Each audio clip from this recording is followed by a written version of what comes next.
Anything else folks noticed or thought was interesting in regards to that last piece of conversation around that activity?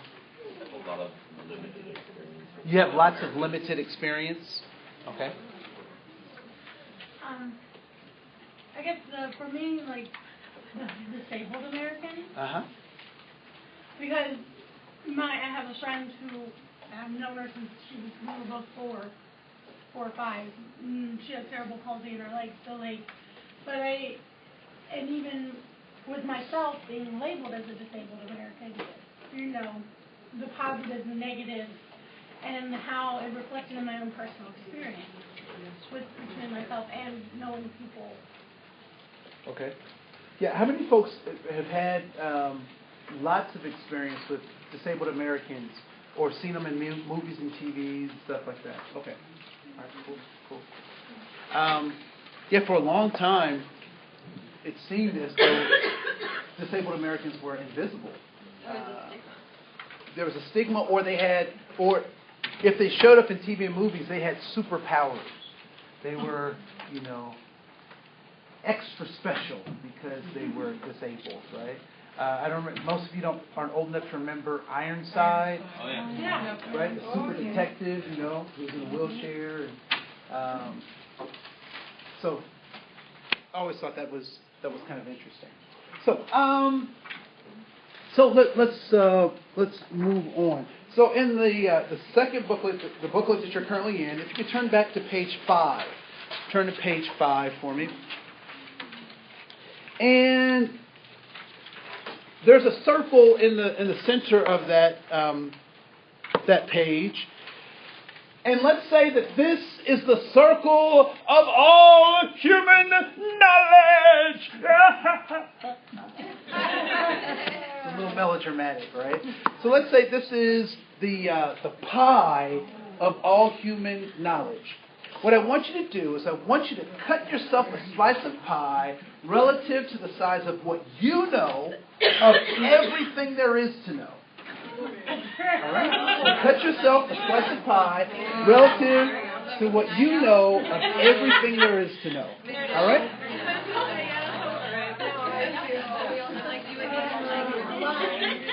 Oh, I'm not being humble. I'm being honest. I know. That's all realistic. Like NASA. Like NASA, language, science, I was thinking about mathematics, that when I got my tail like the cosmos. Right? God, somebody else knows how to do this. So, what are some examples of things that you know for sure? Because you do know something. I'm a girl. You know that you're a girl. All right. It's hard for some people. All right. What else? Something that the world is round. All right. One more thing that people know for sure. I'm sitting down. We're sitting down. That you know that you're sitting down. Okay. All right. So that's the first piece of pie. Now we're going to cut this pie into 3 pieces. So the second piece is important because you have to leave room for a third piece. And I will say that the second piece is quantifiable, so you can actually measure it out. All right? So this next part is, I want you to create a piece of pie relative to the size of what you know you do not know. All right? What you recognize you don't know. For example, I know that I do not know Mandarin Chinese. I know that I don't know how to fly a space shuttle, and I certainly should not be your brain surgeon. All right? So that I know that I don't know that. All right? So what are you aware of? So cut that second piece of pie.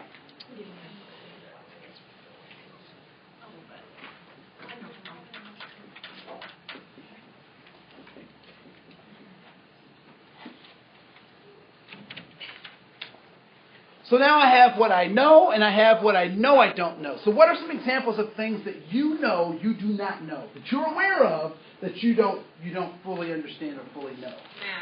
Math. All right, please raise your hand if math is also one of those things that you know you don't know. Okay, cool. Foreign languages. So please raise your hand if you know that you don't know more than 3 foreign languages. All right, cool. One last thing. AP format. Raise your hand if you know you don't know AP format.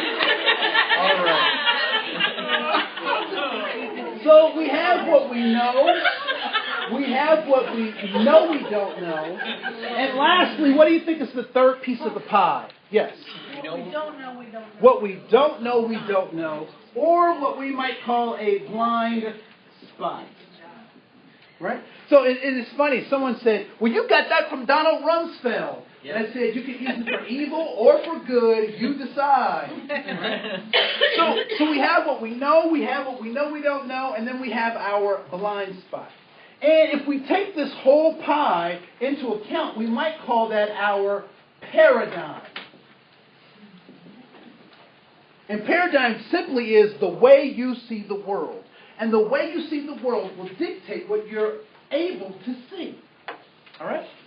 So, whose responsibility as you entered the world was it to give you a world view or to set your paradigm? Your parents or your guardians, right?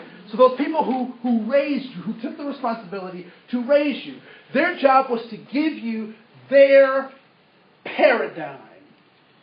To give you what they knew, to give you what they knew they didn't know, and to give you their blind spots. Now, if you invited someone to bring a pie to a dinner party, and the majority of the pie was already missing before they came, what would you think about that person? Hungry? That they're hungry. That they're stingy. Would you invite them to bring pie the next? No. No. Right? No. So our parents are giving us a pie where the majority of it is missing. And where did our parents get their paradigm or their world view? From their parents. And where did their parents get their paradigm or world view? And where did their parents get their paradigm or world view? Has anyone ever made a copy of a copy of a copy of a copy of a copy of a copy? And what does the fifth generation of that copy look like? It's faded, distorted, right? Doesn't look very much like the original, right? And so when we've been introduced to the world, we've been given these optical illusions that at some point made sense. They were clear. They worked in that particular context, but the context has changed, and so some of those things no longer make sense. It reminds me of a story, and many of you have heard this story or variations of the story. There are 3 generations of women cooking a meal, and let's say that the meal is ham. Right? And so the mother is in there in the kitchen just hacking this ham up. And the daughter walks in and she's like, Mom, what are you doing? And the mom is like, I'm cutting the ham. And the daughter's like, well, why are you cutting the ham? And the mom says, I'm trying to cut it so that the juices can flow and it's more tender and all this kind of stuff. And the daughter looks at her. She said, Mom, I already Googled it. That doesn't make sense. Right? So the mom gets frustrated. She says, well, just get out of here. Go ask your grandmother why I'm cutting this ham in half. And so she goes to Grandma. She says, Grandma, Mom is in there cutting the ham in half. And the grandmother says, no, she is not. She said, yes, she is, Grandma. She's cutting it in half. And she told me to ask you why she's cutting it in half. And she says, your mom is cutting it in half because I cut it in half. And the daughter's really confused now. She's like, Grandma, why did you cut the ham in half? She said, baby, that's the only way it could fit in my stove. And so now the mother is doing what she saw the grandmother doing, but the context has changed. Right? And so now we have these optical illusions that we have to deal with because people have given us a particular kind of paradigm. One of the optical illusions is this concept of race. It's the concept of race. Race in and of itself is problematic. Because what do all human beings want? Safety, significance, and belonging. Safety, significance, and belonging. When I was coming up in the 90s, there was a song by, I can't remember if it was Sting or the Police, but it said, I hope the Russians love their children too. Right? And given the context of that time, in the late 80s and the early 90s, we were going through something called the Cold War. And we were hoping that if the Russians loved their children, they wouldn't fire nuclear weapons on us. Because then we'd have to do it on them, right? Right. Yes. I just want to talk about your circle a minute, because there are different times of our life. Like, if you look at the teenage perspective, they would think they know more. Yep. And I think the older we get, the more we realize what we don't know. Correct. So it changes. Yep. That's And it also changes culturally, right? So my parents taught me here, and maybe your parents taught you what you know over here, right? And then what I don't know is over here, you know. So, yeah, so it definitely can change. It can grow. It can be augmented. All right? So race is problematic because what sometimes we get confused. So here's a good example. I'm going to take your example, Carrie, right? So I was born in the United States of America. So I am... American. That's not what I put on the HR form. African American or black. But if I was born in the Dominican, what would I be?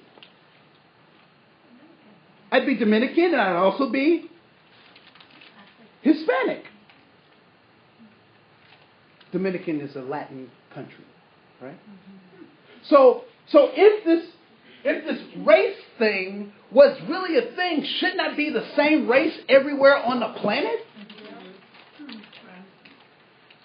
If it was real, right?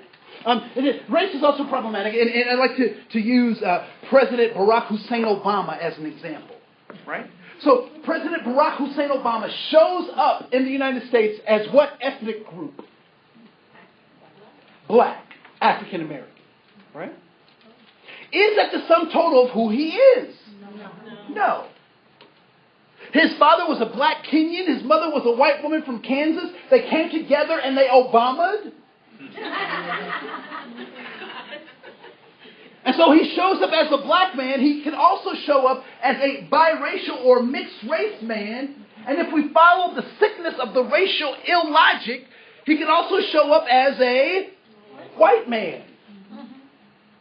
Now, how would people receive President Barack Hussein Obama if he walked around saying, I am a white man? It is hard enough for some people to believe that he was born, nonetheless, that he did. Right?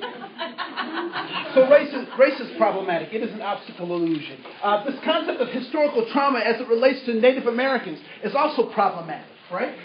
And historical trauma, if we just look at the two words, history, right? Trauma being something that has caused some dis-ease in a person's life, right? So, but I want to explore this just a little bit more. How many people have had something stolen from you? Anyone had a car stolen? Okay, cool. What kind of car was that, Jane? A minivan. It was a minivan. Wow, they were cold, right? They had some business to take care of, right? There was all my softball equipment in it from coaching 8th grade. Oh no! Right. So I got it back. oh, you did get it back. All right. So let's say, can I use it as an example? What kind was it? It was Mercury Villager. Okay, a Villager, right? So let's say you recognize that it's stolen on a Monday. You come home Tuesday night and it's parked in your neighbor's driveway. What do? You go knock on the door. How did my van end up in here? How did my van end up in your thing? And they said, I took it. Right? So now you say, I'm going to take it back. And so now you're having this interaction with them, and then they have these two big shark, piranha, pit bull, tiger dogs at the... So what do you say then? I'm getting my gun. No mediation for her, right? So most of us might say, I'm going to back up. Let me, I'm going to go back home. I might call the police. And what do the police do? They stop whatever they're doing. They come, take a report, and then they go back to doing whatever it was they were doing before. Right? I always think, I don't know know why. I think they should come with a CSI kit. You know, take some tire tracks or something, dust for fingerprints, something, right? So that happens. And so now you see your neighbor, and they're going back and forth in your minivan. You're just going back and forth, right? In your minivan. So you get fed up. So first of all, the police took a report and nothing happened, right? So how do you feel about the police? They're inadequate. Inadequate, not very helpful, right? You went to try to take your thing back, but the dog scared you so much you said, I don't want any part of that, right? So now you get fed up. You say, you know what? I'm taking them to court. So you get all your paperwork together, all your oil changes, your registrations, all that stuff. And you have a nice little folder, and you're in court with the judge, and your neighbor's there, and you hand the judge all your paperwork, and the judge is looking through all your paperwork. He's like, that's interesting. All right. Oh, yeah, okay. Right. Oh, great. All right, cool. Thank you. And he says, neighbor, what do you have? The neighbor says, I don't have anything. So the judge goes, oh, okay. Well, I guess it's time to make our decision.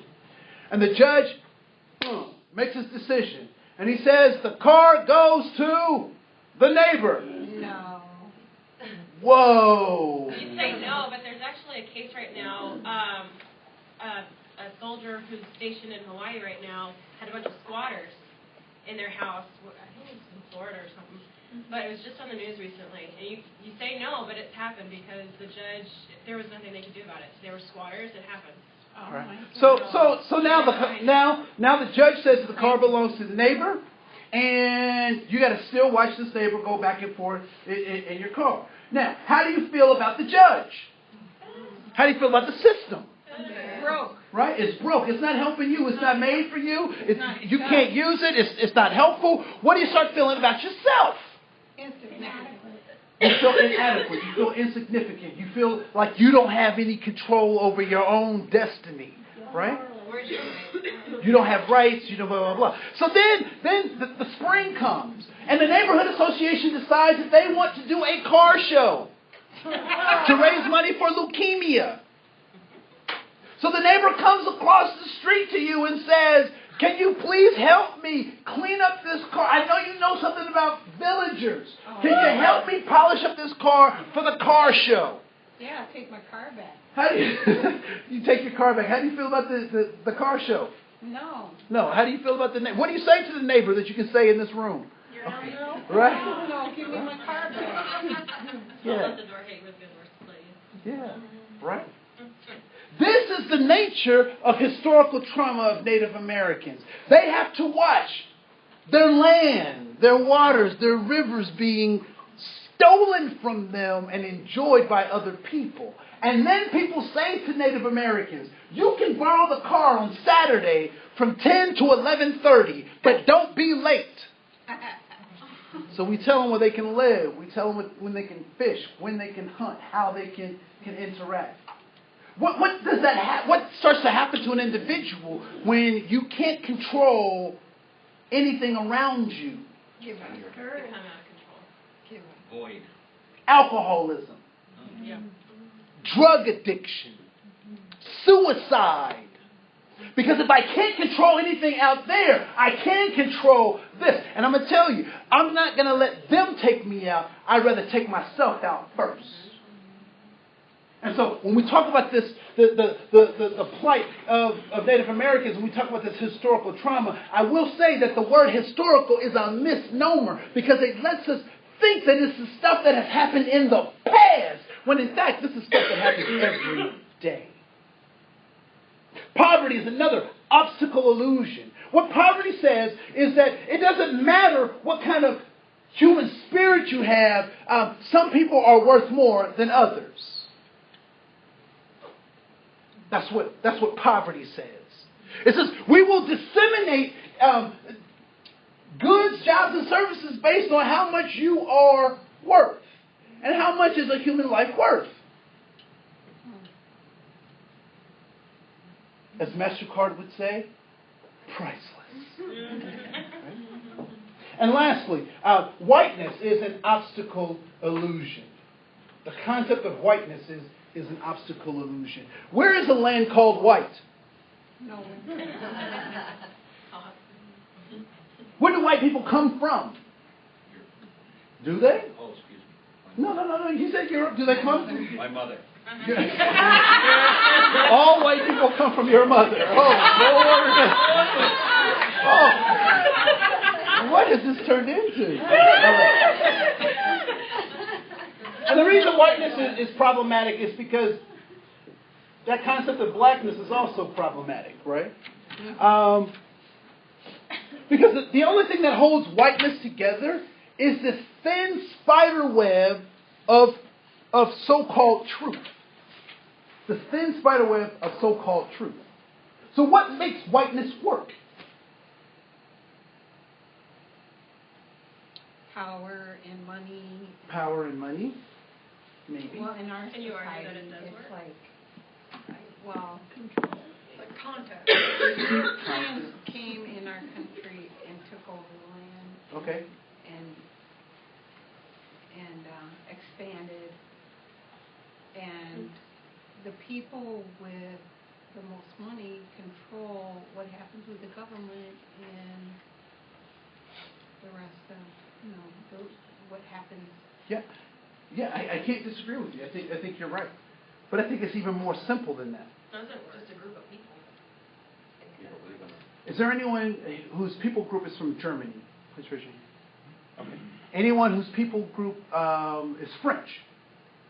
Okay. Anyone whose people group is from Norway? All right. Anyone's people group from Sweden? Irish. Okay. Any people's groups from Ireland or Irish? All right. Cool. Do Irish people and German people and French people look alike? No. All right. So explain to me this concept of whiteness. How does whiteness work?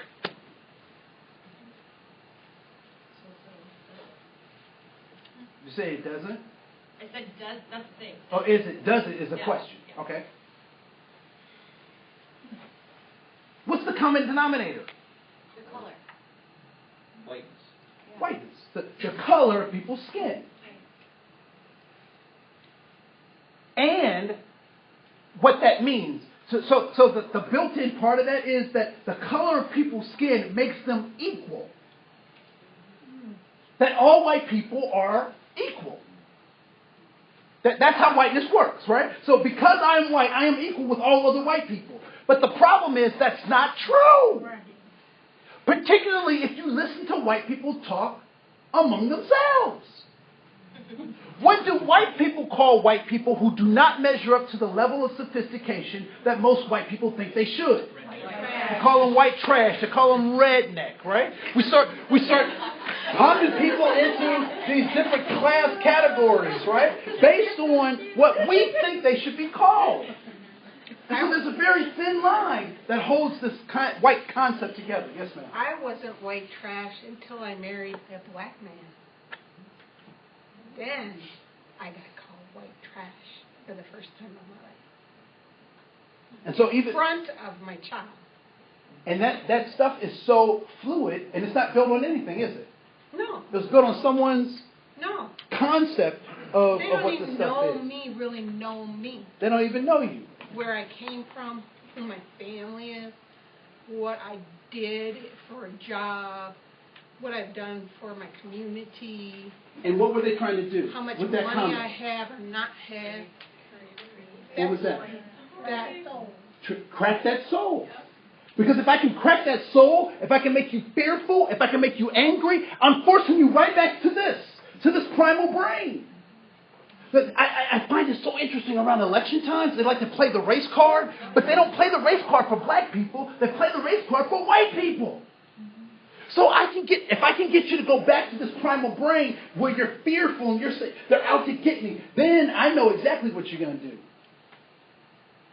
You're going to do the fearful thing. You're going to go back to tribalism. You're going to go back to let me save myself, away from those things or those people that are my opposite. What if And I was going to play this thing, and I'll just talk about it. President Ronald Reagan gave this speech at the UN, and he said, what if aliens landed on the planet today? We would see how much more we have in common than the petty differences that we try to identify now. What if there is no difference between each and every one of us, and that we're more alike, that we're all trying to get this safety, significance, and belonging, but we just have different methods. All right? So we're going to speed this along just a little bit. I'm going to go to page 10.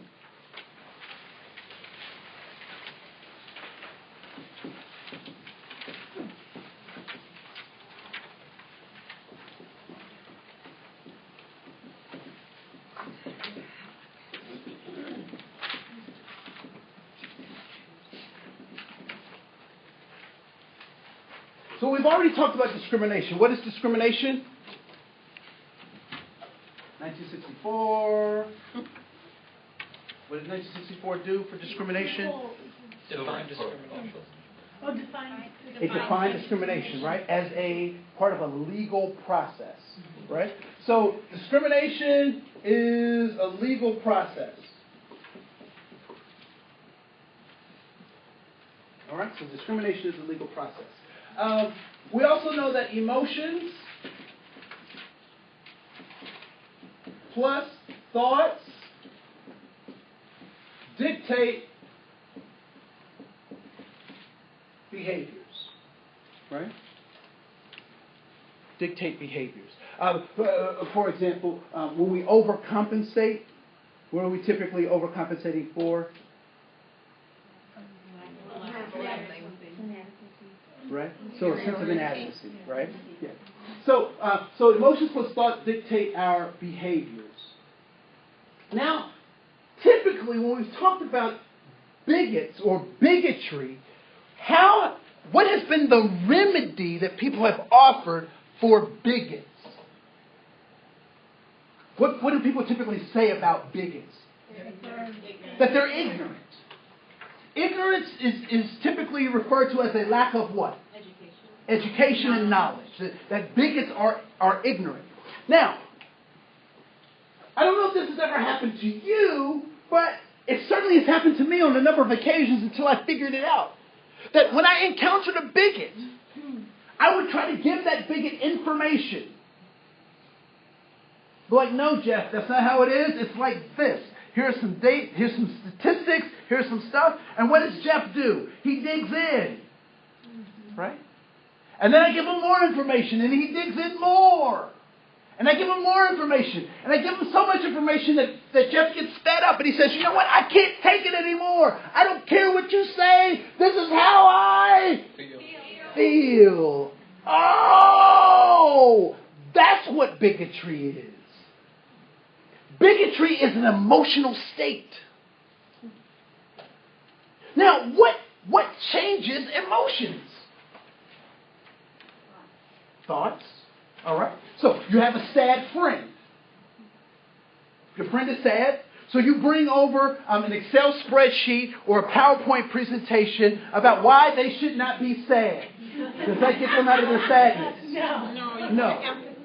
You empathize with them. What do you do with your friend to get them out of their sad state? What's that?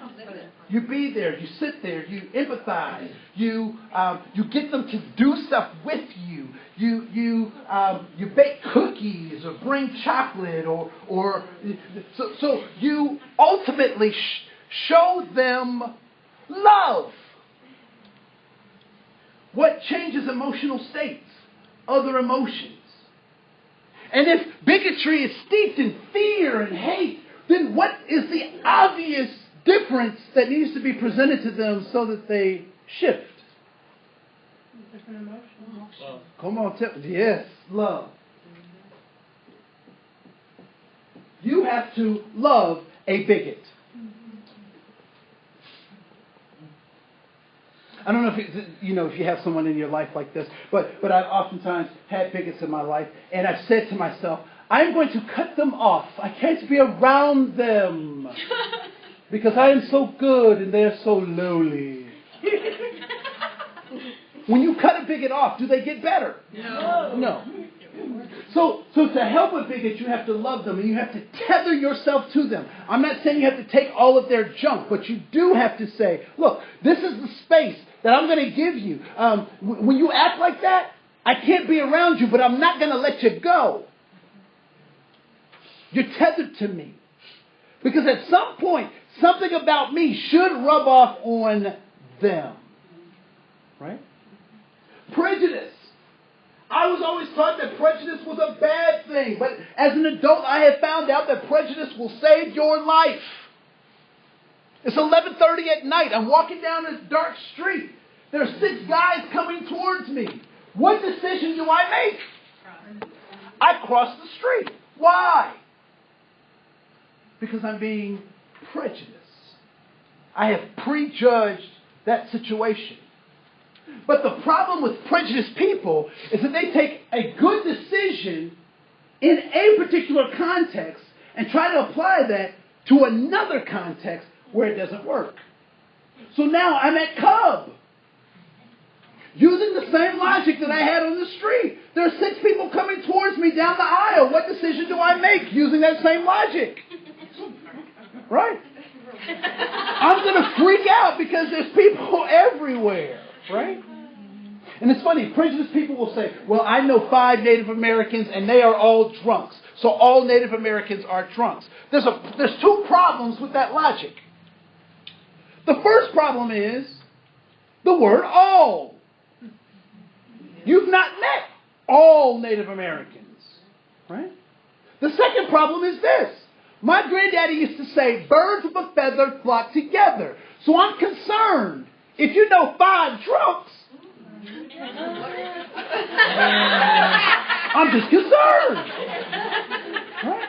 I want you to think about this. Think about a stereotype about another group of people, right? So these people are drunks. These people are thieves. These people are trying to get over on the system. These people can't jump. You know, whatever you have, what stereotype, right?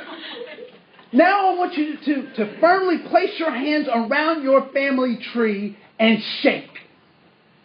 Do any of those stereotypes fall out of your family tree? Do you have a drunk in your family? Do you have somebody that's trying to get over on the system in your family? Do you have somebody that you know should not be left alone with the kids?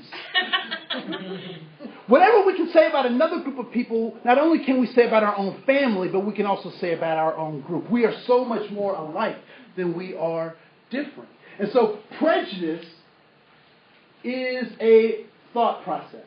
Right? So bigotry is an emotion. Prejudice is a thought process. And how do you change thoughts? Information? I will give you a secret to working with teenagers. Do not talk to them. I don't talk to teenagers anymore. I just don't talk to them. I ask a million questions. I ask a million questions. And why do I ask questions? To get them to think. It gets them to talk. And it's unstoppable. They can't stop a question. I don't know if you've seen those law dramas where the attorney, the prosecuting attorney will say, I want to ask you this question. And I know they're going to throw this question out, but I'm going to ask it anyway. Why did you... And the other lawyer says, I object. And the judge says, sustained. Right? And so they say, I apologize. I take that question back. Please strike that from the record. Well, if they knew they were going to get the question thrown out, why did they ask the question in the first place? Because they want to change someone's thoughts. Mm-hmm. And so when you meet a prejudiced person, a person who has already had these experiences, you start asking them questions and their head might explode, right? So you say that about those people. Is that true about all of them? Where did you get that information? Did you read that in a book? What magazine did you get that from? Was that from a website? Well, I'd like to get that website. How do you so you've had that experience? Is that the truth about all of them? Right? You start asking questions and the prejudiced person's like, right? So bigotry is an emotional state, prejudice is a thought, and discrimination is obviously a behavior. And so in 1963, discrimination was outlawed, which means that there has been no more discrimination since 1964.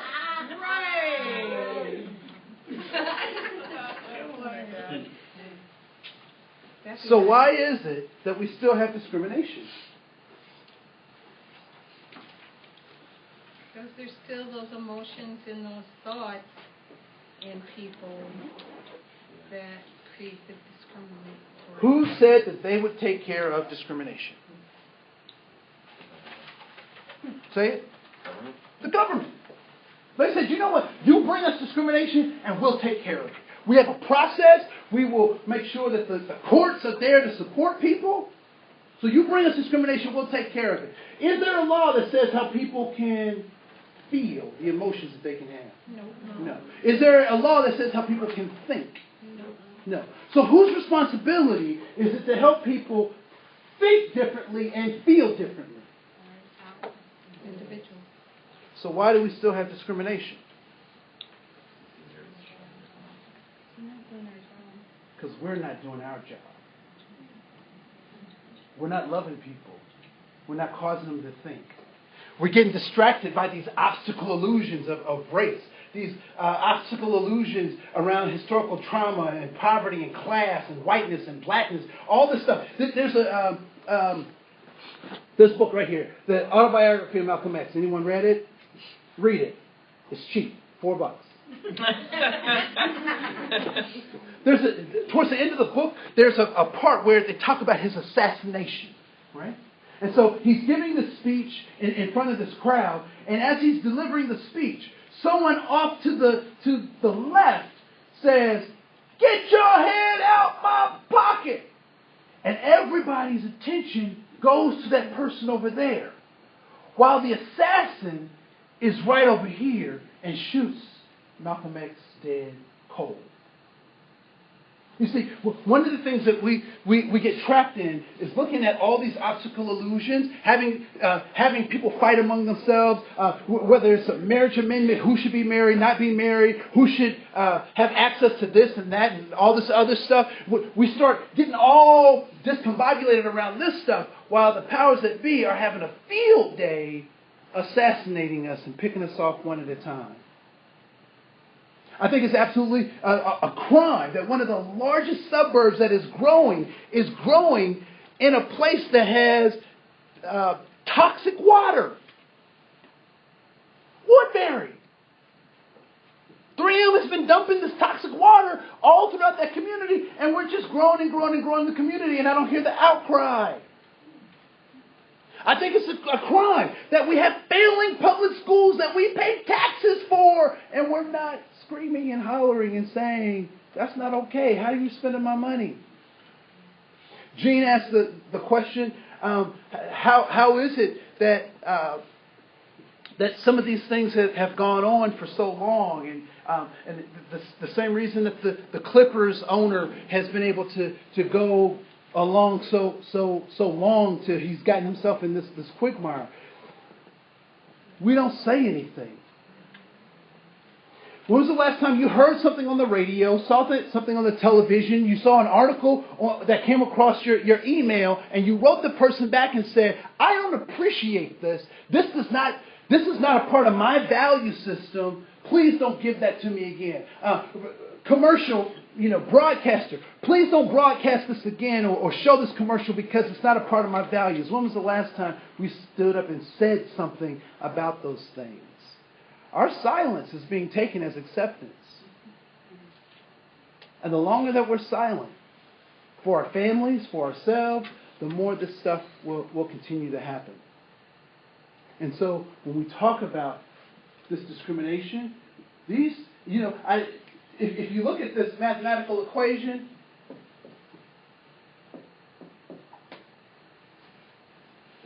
I'd rather take 2/3 over 1/3. I'm not a gambler, but the 2/3 odds seem a whole lot better than the 1/3 odds. The government's not going to change anything for us until we demand the change. So, I'll stop right there. Any questions? Comments? Observations?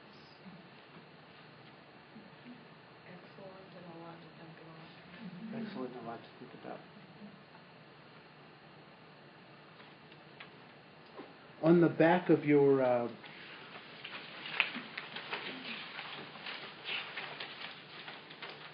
on page 11, there's dignity and honor in being human. This should be what we think of as our new definition of diversity. That people are doing the best they can with what they have, and we need to give them their dignity and honor, not because they exist, but because they exist. That's it. Thank you so much.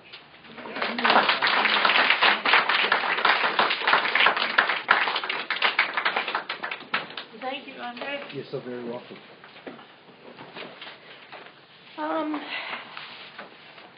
We're just going to do 3 things tonight, and there's going to be no discussion about the email. Chris would like to talk with you about that.